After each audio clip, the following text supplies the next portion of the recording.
Достор, улуттук каналдын чыгармачыл тобу жаратылыш койнунда бүгүнкү биздин берүүбүздө Кыргызстандын туризми жана анын ичиндеги сервис тууралуу сөз кылмакчыбыз.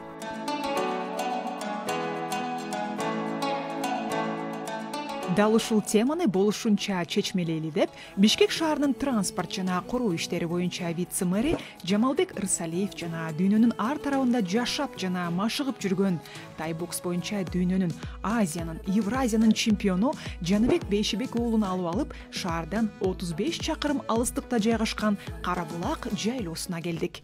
Бишкекте аябагандай ысык, мынакей биздин улуттук каналдын чыгармачыл тобу жана конокторубуз Карабулак жайлоосуна келдик. Бияктан кадимкидей мындай дем алып калдыңар окшойт, Бизди бул жерден жаратман агабыз Жумадил Эгембердиев тосуп алды. Кандайсыз ага? Кандайсың? Жакшы, өзүңүз жакшысызбы? Чоңоюп калдым. Антип-минтип суроо узаткыча 1 мүнөттө жөн тура албаган Жумадил агай чыгармачыл топту дароо ишке салды. Жамалбек, эми орекини чөмөлөй салалы.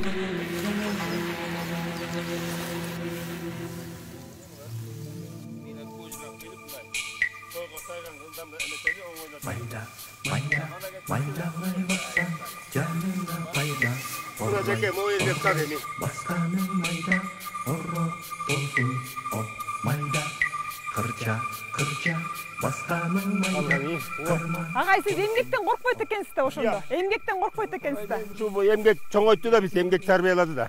Мен да балконскиймин да, агай. Сен да балконскийсиң, уже көрүп атам, сен уже балконский болуп калдың. Чүчкүрө баштайм азыр. Давай, чүчкүрбө, давай, сен да азыр иштегин.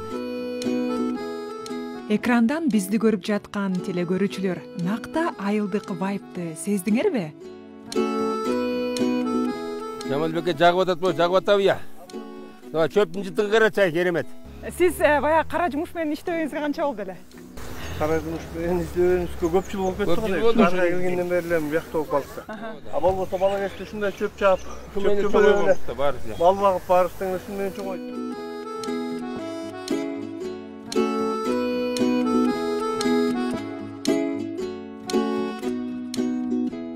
Кайрылсак, негизи азыркы учурда Кыргызстанда туризм негизи өнүгүп жатабы? Кыргыз дагы туризмди түшүнө элек. Түшүнө элек, себеби мүмкүнчүлүктү айтайын. Мүмкүнчүлүк, эгер биз могу туризмди туура таап, багытын туура алып, туризмди пайдалансак, бюджеттин жартысынан көбүн ушу жаңы туризмден алса болот. Көл-дал, Нарындал, Таластал, Баткен, Чаткал дегендей керемет. Анан биздикиндей тоонун чөбүндөй башка мамлекеттерде чөп жок. Мен Жамалбек мырзага дагы суроо узаткым келип жатат. Азыр мынакей Кыргызстандын жаратылышы бизге баарын берди да. Тоону берди, суузду берди, баарын берди. А биз Кыргызстандын жаратылышына эмне бере алдык? Жаратылышка аярыраак мамиле кылганды да үйрөнө албай койдук да. Мынакей өзүңүздөр жакын, шаарга жакын жерде эле алалычы, Аларчаны алалы, Аларчанын ишин. Мына былтыртадан баштап эле оңоло баштады. Ага чейин Аларчанын ичинде билесиздер, аарга жердин баары эле багы таштанды. Ооба. Жердин баарында от жагышат, тамак бышырышат, ошол жерде таштап коюп кетип калышат, түтөгөн боюнча ал жери калат. Жаратылыш менен эри шаркак жашоону үйрөнө албай эле ошо мындай кордоонун үстүндө болуп атабыз да. Анан Жаныбек мырза, көптөгөн мамлекеттерде болуп жүрөсүз, азыркы учурда Дубайда жашайсыз, Анан баягы ал жерде туризм кандай өнүккөн жана бул жерде кандай туризм, анан экөөнүн салыштырып келгенде бизге кандай жаңы нерсе алып келиш керек? Эми Дубайды ала келсек, ар кандай шарттар түзүлгөн, ошол эле пляжды алсак, туалети, душтары баары салынган. Бирок ага карабай океан мындай тузу да болот, кир да болот. Любой эле океанга шаардын отходдору төгүлөт да. Соответственно, ал өтө кир. А биздин көлүбүз кандай керемет, таза. Сырыңыз менен бөлүшүңүзчү. Бизнес кылам деп баягы бул жерди ачтыңыз беле же туризмди өнүктүрөм дедиңиз беле? Эң башында. Арышты алыс ташташ керек. Туризм тармагында бирдеке жазайлы, көрсүн эл депчи. Эми муну көрүүбүзгө ала кетмек эле, бул калат да бул жерде. Тоонун башында ушу туризм тармагы боюнча эмнени жасаса болот экен деген модельди түздүм да. Анан акчасы ал, акча деген уже последствия. Ал кийин келет ал.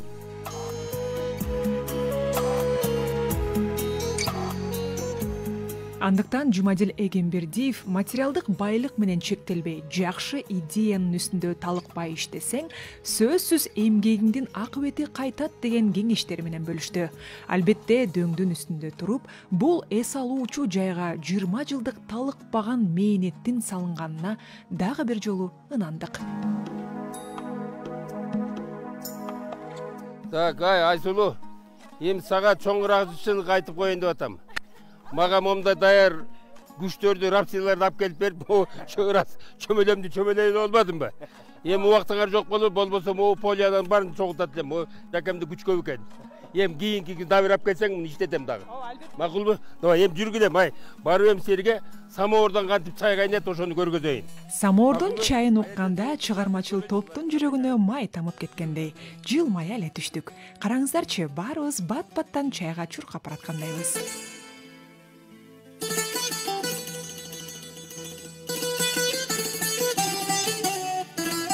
Жердин өзү Карабулак. Анан аны Карабулакты мен эмне кылам, өзгөртүп, ошо боюнча калды.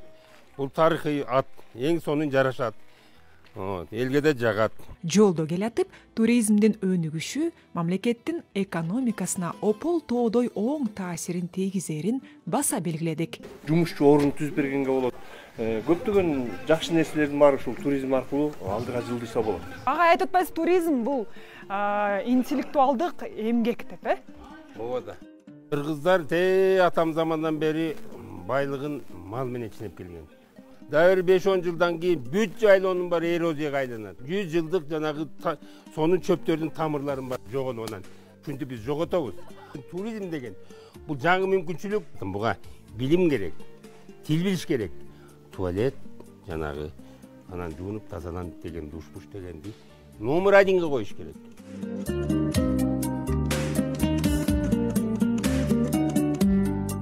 Сиз айтып атпайсызбы, мисалы, малды ечип жүрө берет депчи. Мен буга макул эмесмин. Анткени мал боор эт менен тең деп коет кыргызча. Кыргыз малды ечип алып, ошо малдын аркасы менен ушул убакка чейин күн көрүп келди. Анан кийин эле кечеге эле калып анан туризмде ичине малды да караш керек. Кызык экенсиң сен, Мына сен орта калдың да, чиновник экени көрүнүп турат да. Жок, мен мисалы өзүм малчы болгом да. Малчы, мен деле малчы болчумун. Биздин айылда колхоздун 55 000 кою бар. Мен 623 туар кой алып баккам ошол убакта. Анан угуп туруңуз. Анан ал убакта деле мисалы Ленинградка этин жөнөтүп, ошол убакта деле жакшынакай оокат кылышат.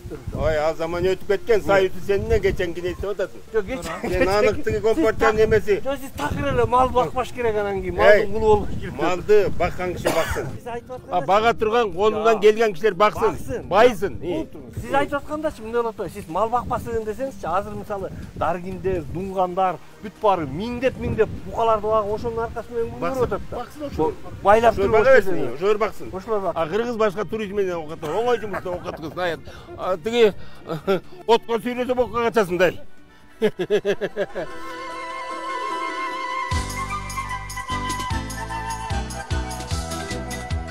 Давай иштегил азыр. Мен силерге көргөзүп берейин. Давай, мынакей. Жаке, давай. Үйгө жам мону. Могу жер мына. Сен отун жар, күчүң бар экен. Эмнеге азыркыга чейин жолуңарды салдыра албай жүрөсүзөр? Жакшы резорт экен, мага жакты. Бирок бияка чыгыш өтө татаал экен. Аны буяктын тиги келечегин шикала калып элем, ал тиги эчтеке күйгөн жок. Мына накка балконский болуп калгансыңар да экөөңөр тең. Отур. Эми көрчү. Үйдө атып деп жакшы эле карабайсың.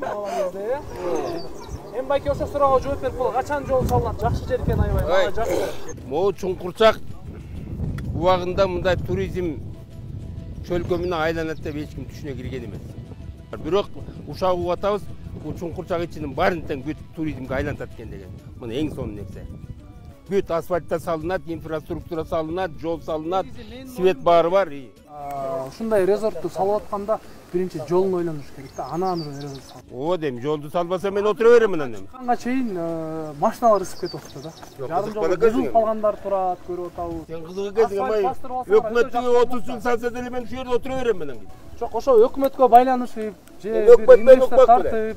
Мен өзүм колуман келген салдым. Могу 4 километр мени жанагы тиги электричествону алып келдим жанагы. Анан кийин жолду салдым мына жерден 4 километр. Анан эмне кылайм, мен өзүм вазифамды жасап атам. Мамлекет мен мага башып этет дейсиңби? Вот интересный вопрос бересиң Айсел. Агай, анан азыркы учурда айтып атышат да, биздин туризм бизнесибиз негизи мындай арзандап кетти депчи. Ошого кандай деп кошуласыз? Эмне деп айтасыз ошол тууралуу? Ой, арзандап биз өзүбүздүн баркы сөзүбүздү түшүнбөй атсак анан каякта арзандап кымбаттады деген сөздү айтыш керек.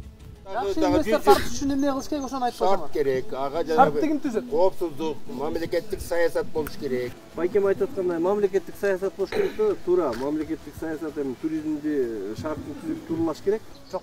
Менин оюм негизи Биздин жанагы өтөтүн улуу кишилер сүйлөп бир уруксат берсеңер. Кой тур. Туризмди тартыш керек деп атасыңар.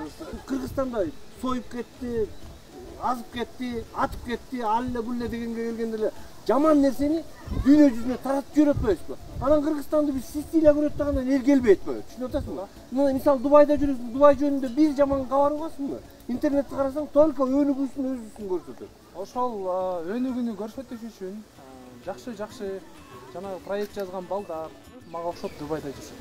Ошолордун бүт баарын бияктан шарт түзүп берип, чакырып, гос жумуштан орун берсек, ошолор келип отурса, проектти дагы жазмак. Эми мындай да, мен буга 100% макулмун. Азыр бизде кадр жагы жетишпейт. Ошол учурда келип иште десең, мисалы, сен азыр 25 миң зарплатага келип иштебейсиң да, туурабы? 30 миң, 50 миң десе да иштебейсиң да. Сен Дубайды көрүп алдың, Кыргызстанга иштегиң келбейт. Анан кийин иштеп аткан ишиңди деле эл мисалы айтып атат да, жолду салып атсаң, биянан жолду жаап атасың, биянан салып атасың, автобусту чысып, мына бүгүн кечке ушул проблема. Эчтемелчи кондиционер жана автобус алып келип коюп турсаңар, анан ал эле бул эле тепкеле жей бересиң да, байке. Бирок байке, Ыраазы бол, эч ким ыраазы болбойт. Эч ким ыраазы болбойт. Сен 3 саат уктап, Жакшы кылгазайын башка чыгат. Сиз 3 саат уктайсызбы? мен 3 саат уктайм бир суткада. 3 саат. Шашып атам азырчы, мен кетишим керек. Анан кийин аякка барасың жантылашып. Кече барсаң мына азыр эле мына көчөдөн тиги малана немеден фучик жактан жолдун ортосунан астынан суу чыгып турду да жол түшүп кетти. Аны интернетке чыгарып койду. Шаардын ортосунан булак чыкты деп. Мен ага кетишим керек болот.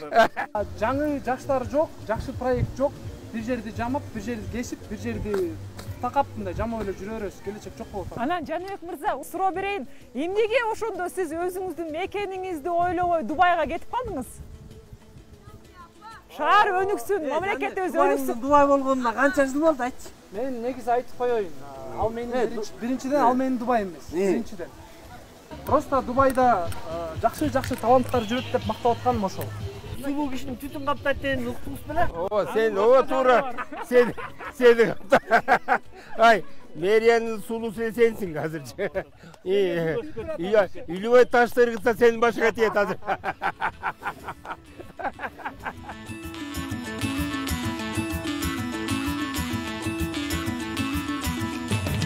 Кандай деңгээлдеги сервис керек? Сервистин түрлөрү көп эми. Кандай сервис? Ошондо биздин сервис кандай, кайсы деңгээлде? Эми биздин сервис жаңы эле биз үйрөнүп атабыз. Чынын айтыш керек.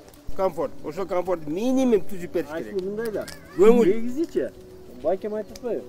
Кыргызстандын мисалы келечегинде туризмдин келечеги бар да. Мисалы Карабулакты, Супараны, Чуңкурчакты ушуларды карап отурбайбы? Дагы мисалы Татырда салынып атат, Аларчанын ичинде салынып атат. Ошондой көбөйүп элдер көбөйүп кете берсе жакшы. Бүткүл дүйнө жүзүндө эле тооташ суу бар.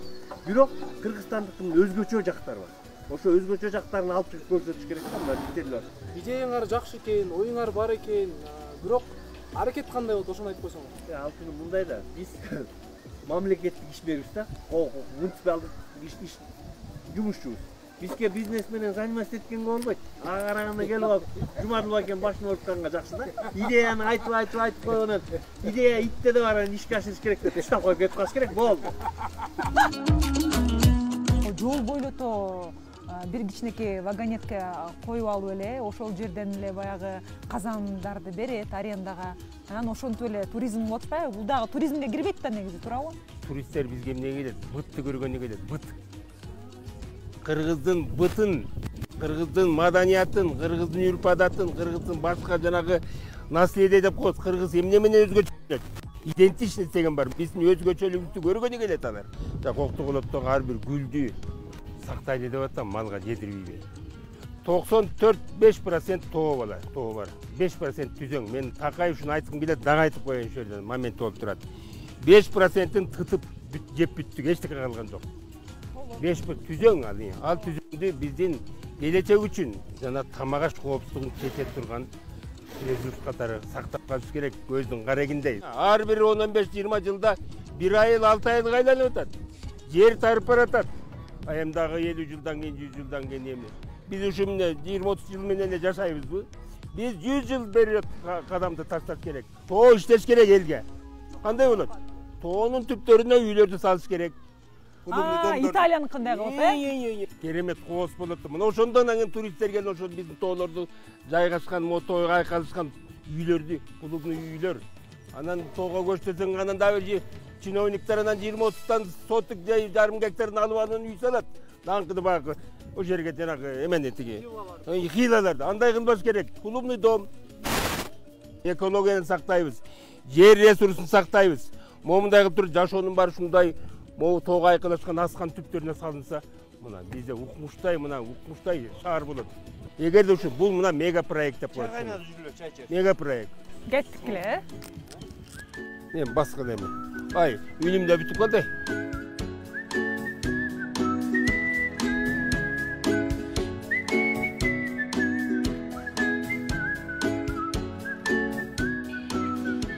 Байкелер негизинен ушу Кыргызстандын сервиси хырамайт да.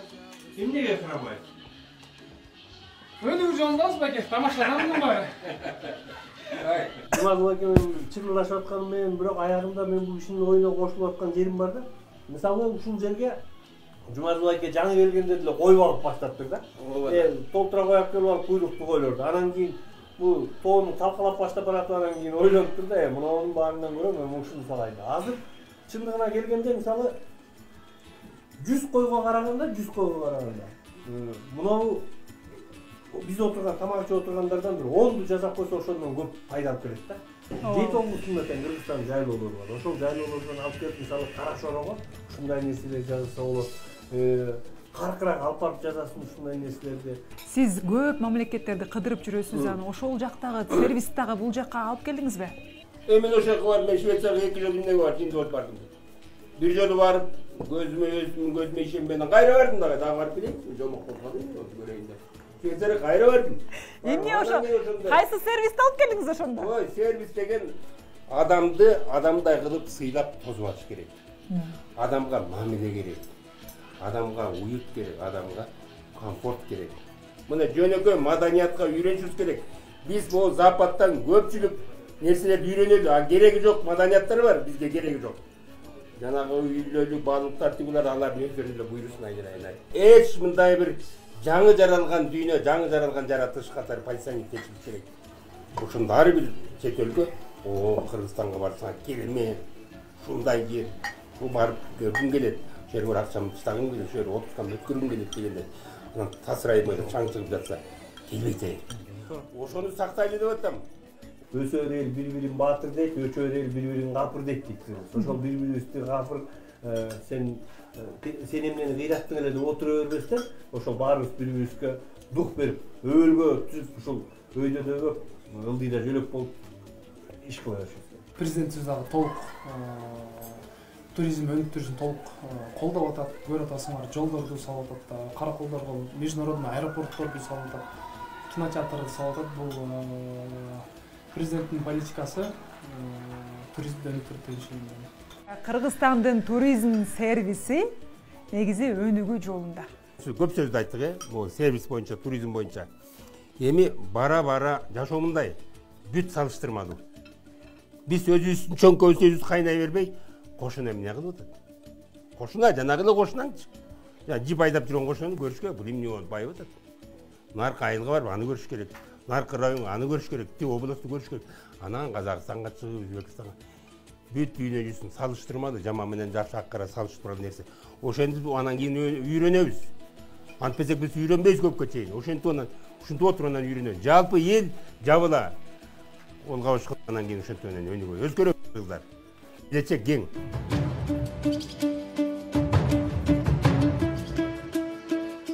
Берүүбүздүн жыйынтыгында Кыргызстандын туризмин, анын ичиндеги сервисти жогорку деңгээлге көтөрүү үчүн эң алгач кадамды билимден баштоо керектигин түшүндүк. Ошондой эле бул секторду жашыл жана туруктуу кылуу, ошону менен бирге айлана чөйрөнү коргоо үчүн дагы салым кошуу үчүн пайдаланылбаган потенциал бар. Малым болгондой туризм тармагындагы маселелер комплекстүү түрдө чечилиши керек. Келечекте өлкөбүздө туризмди өнүктүрүү максатында өнөктөштөрүбүз менен тыгыз иш алып барабыз деген ишеним чоң.